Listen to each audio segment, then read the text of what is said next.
A quiet transformation is taking shape across North America. It's a story you've likely seen. Japanese automakers, the very symbols of global manufacturing, are in a subtle retreat from the United States. Companies like Subaru and Toyota are redrawing their maps, shifting production, and rethinking decades of investment. The headlines are loud. They speak of political fanfare, of administration officials raging as trade deals are rewritten. They focus on the 25% tariffs. They focus on the estimated $25 billion in the annual losses that Japanese automakers are facing due to these American policies. They focus on the pain points, factories in Indiana slowing down, supply chains being rewritten, and the immediate impact on American jobs. This narrative is simple, compelling, and perfectly aligned with a 20th century view of economic power. It's a war fought over assembly lines, steel and aluminum. But what if I told you this entire story, this loud, angry public battle over tariffs, is a decoy? What if it's the perfect smokescreen? While America is consumed by a fight over how cars are built, its allies and competitors are waging a silent, invisible war over what cars are made of. While Washington is fighting to save the jobs of the last century, it is strategically losing the resource war that will define the next. In this video, we are not going to talk about tariffs. We are going to analyze the real conflict, the geopolitical battle for the 21st century's new oil, and how Canada is becoming the silent winner of a war most Americans don't even know is happening. To understand the decoy, we must first understand why it's so effective. The logic of the 20th century pivot is undeniable. For decades, global corporations built their entire supply chains around one central hub, the American consumer. Proximity to the U.S. market was the single most important strategic advantage. But the introduction of sweeping, unpredictable protectionist tariffs has fundamentally changed that equation. It's not just the cost of the tariffs themselves. It is the uncertainty. As dictated by the core logic of global business, stability is more valuable than proximity. You cannot plan a 10-year, multi-billion-dollar factory investment in a trade environment that changes with a single social media post. The resulting loss of $25 billion annually, with Toyota alone shouldering nearly half that burden, made the exit logical. The decision for Subaru to move production of its Canadian market outback from Lafayette, Indiana, back to Gunma, Japan, was a clear signal. The free trade deal between Japan and Canada allowed it to bypass the punishing tariffs. The decision for other giants like Toyota, Honda, and Mazda to follow suit and look north was equally predictable. But where they chose to go next is what reveals the true strategy. They didn't just move to Mexico, a traditional manufacturing partner. They are converging on one specific location, Canada. And the reason they are moving to Canada has very little to do with avoiding the 2025 tariffs on cars, and everything to do with securing the 2035 supply of energy. This is the pivot from the 20th century war to the 21st century prize. The 21st century prize, the mineral war. The shift is fundamental. The future of the automotive industry does not run on gasoline. It runs on batteries. Electric vehicles, EVs, are not just a product. They represent a complete reset of the global energy and technology landscape. And batteries are not made from steel. They are made from a specific basket of critical minerals. This is the new vocabulary of power: lithium, nickel, cobalt, and high-purity graphite. These elements are the new oil of the 21st century. The nations, the corporations, and the alliances that control the supply chain for these minerals, from the mine to the battery cell, will control the global economy. They will hold the power to decide which countries can build a modern military, which societies can transition to clean energy, and which economies will be left behind, still fighting over the scraps of the gasoline age. This is the real war. So who holds these new keys to the kingdom? This brings us to Canada's hidden ace.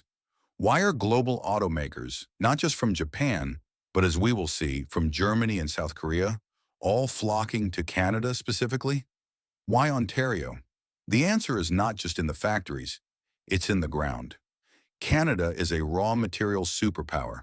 According to data from the U.S. Geological Survey and the International Energy Agency, IEA, Canada possesses some of the world's largest and most accessible reserves of these critical minerals. While China currently dominates the processing of these minerals, Canada holds the raw, untapped assets. It is one of the top 5 global producers of nickel, essential for high-performance EV batteries. It has massive, high-grade lithium deposits in Quebec and Alberta. It has significant cobalt reserves, often mined alongside nickel. This is Canada's strategic advantage. It possesses the two things the United States is suddenly finding itself short on. First, as we established, it offers political and trade stability.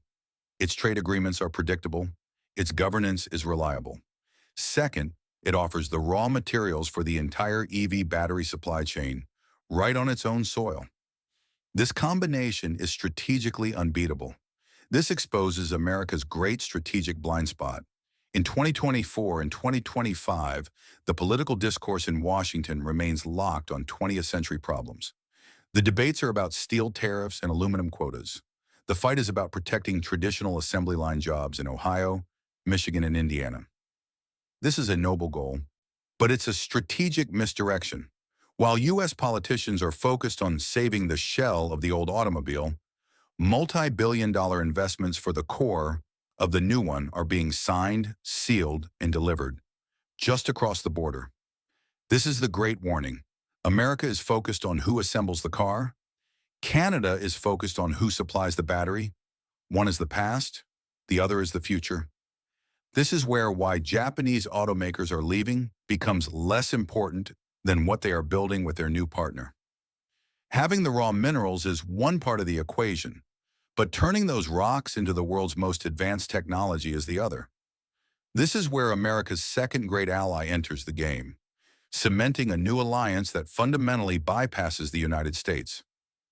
The New Clean Energy Alliance. What happens when you merge the world's most advanced battery technology with one of the world's largest, most stable supplies of critical minerals? You get the New Clean Energy Alliance. This is the perfect marriage of Japanese technology and Canadian resources. For decades, Japanese corporations like Toyota, Honda, and Panasonic have poured tens of billions into perfecting battery technology. They are the masters of high-performance, reliable, and mass-producible EV and hybrid systems. They hold the patents. They have the expertise. But they lack one thing: a secure, large-scale, and politically stable supply of raw lithium, nickel, and cobalt. Canada has all three. What we are witnessing is the creation of a new, non-U.S. dependent trade bridge. It is a completely self-contained ecosystem. The new global supply chain now looks like this. Critical minerals are extracted from Canadian mines. They are shipped not across the Pacific, but to new multi-billion-dollar processing plants and gigafactories being built in Ontario and Quebec. In these factories, often as joint ventures between Japanese tech firms and Canadian resource companies, the raw materials are turned into high-end battery cells. Those cells are then supplied directly to the new EV assembly plants, also in Canada. The finished electric vehicles are then exported to the world. This entire loop, from the mine to the finished car, happens almost entirely within Canada, powered by Japanese technology. The United States, once the central hub for all manufacturing, has been strategically cut out of the loop. If you think this is just a theory, you only need to follow the money. The proof is not in political promises, it's in the concrete being poured. This is not a response to tariffs. This is a long-term, multi-decade strategic commitment. In March 2023, Volkswagen, a German automaker, announced it would build its first-ever overseas battery gigafactory, not in the U.S., but in St. Thomas, Ontario. This is a massive investment, projected to be one of the largest industrial plants in Canadian history. Then in 2024, Honda of Japan announced an $11 billion investment. This was not just for an assembly plant. It was an $11 billion commitment to build a complete EV supply chain in Canada, including a new battery plant, a cathode active material plant, and a separator plant, all in partnership with other firms. Stellantis, the European giant, is building its own massive battery venture in Ontario with South Korea's LG energy solution. This is the structural reset economists are talking about. The world's industrial giants, from Germany, Japan, and South Korea, have all looked at the landscape. They have analyzed the political volatility in the U.S. They have analyzed the raw material shortage, and they have all independently come to the same conclusion. The safest, most stable, and most resource-secure place to build the future of the auto industry is Canada. This reveals Canada's new role in the 21st century, the bridge economy. How can Canada remain one of America's closest partners under the USMCA trade deal, while simultaneously competing directly with it for the next generation of industry? The answer is masterful diplomacy. Canada is using its unique position to its full advantage.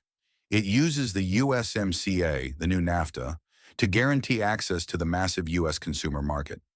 This makes it a safe place for automakers to build.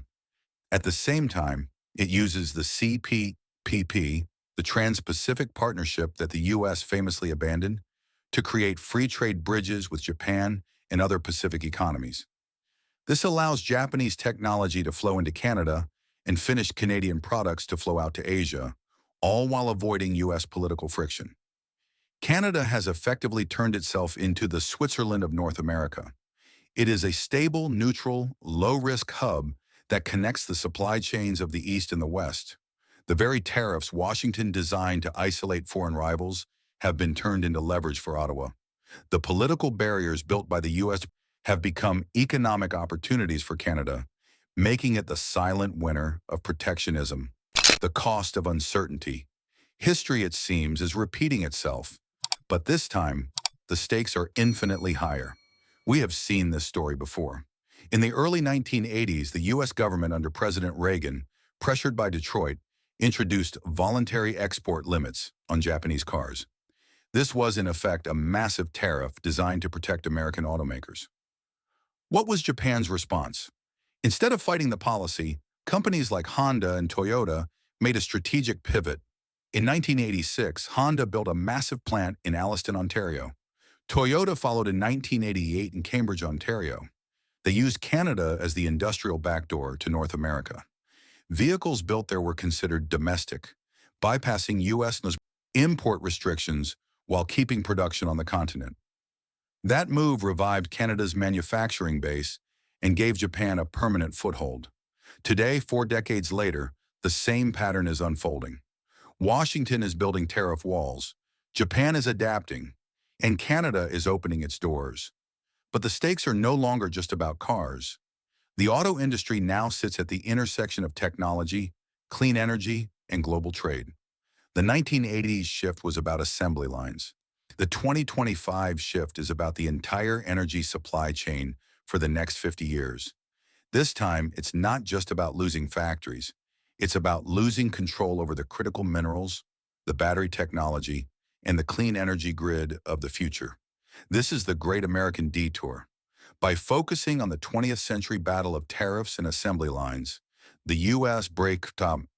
is building its own detour. It is forcing its most critical allies, the very nations that hold the keys to next-generation technology, to forge new paths that bypass America entirely.